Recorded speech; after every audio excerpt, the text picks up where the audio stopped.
Ever feel like you're just drowning in information? Or, wish you could just get straight to the point?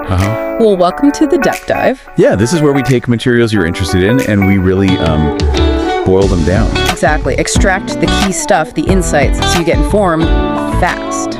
And today we're diving into building a positive mindset for success. Right? Our source is an excerpt called Building a Positive Mindset for Success. It's from Nigerian Success Stories, featuring Tim, the host, and Alicia, a financial expert. Okay. And our goal, our mission here is really to pull out those actionable steps, things you can use like right away. For your business, career, Sure. just life in general, right? Precisely. Cultivating that positive mindset. Okay, so let's get into it. The source uses this really nice metaphor, the mind as a garden. I like that. Yeah. And the first thing Alicia mentions, planting. Happy thoughts. Happy thoughts. Okay. Even when things are tough, she emphasizes actively looking for the good bits. Like her example of finding a small flower, even in a patch of weeds.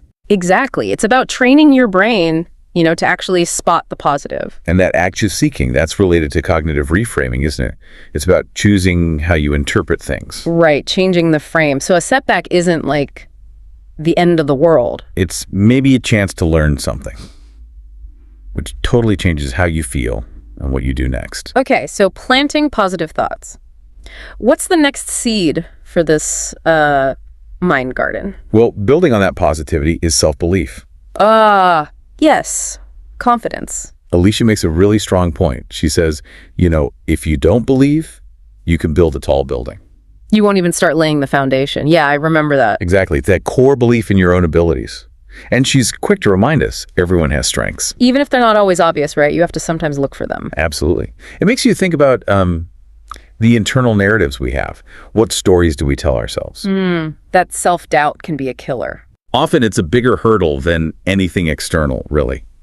So believing in yourself means, knowing your strengths, looking at past wins. Using them as evidence. Okay, got it. So happy thoughts, self-belief, what else? Resilience comes up next. Big one. Not giving up easily. Perseverance. Yeah, she compares it to a seed. It needs time, right? Time to sprout and grow. You can't rush it.